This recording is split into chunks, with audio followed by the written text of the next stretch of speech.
Bismillahirrahmanirrahim. Assalamualaikum. Saya Dr. Umar, seorang penyimpan emas bawah pabrik gold.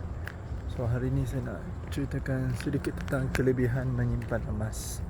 Kenapa kita perlu simpan emas? Pertamanya, emas ialah ciptaan Allah yang memang ada nilai sejak zaman Nabi Muhammad SAW. Ada zaman Nabi SAW, 1 dinar boleh membeli seekor kambing. Zaman sekarang 1 dinar emas masih boleh beli seekor kambing, lebih kurang. Jadi walaupun emas tu dah beribu-ribu tahun lamanya, tapi dia masih lagi bernilai. Nilai dia tidak ditelan zaman. Beza pula dengan duit ringgit Malaysia. Zaman dulu, waktu mak saya kecil, 10 sen tu boleh beli 1 bungkus nasi lemak. Sekarang 10 sen dah tak boleh. Mungkin 1 bungkus nasi lemak sekarang mungkin RM2. So nampak tak?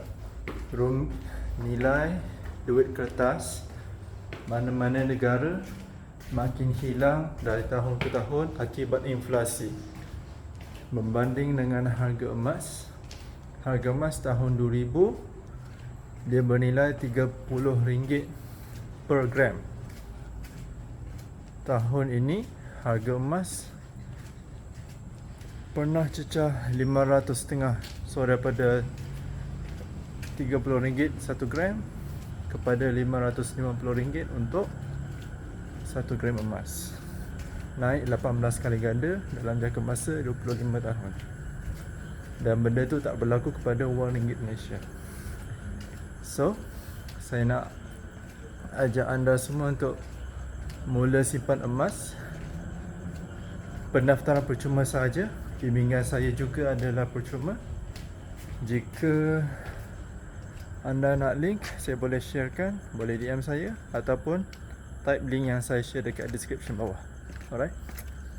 Boleh follow saya. Assalamualaikum.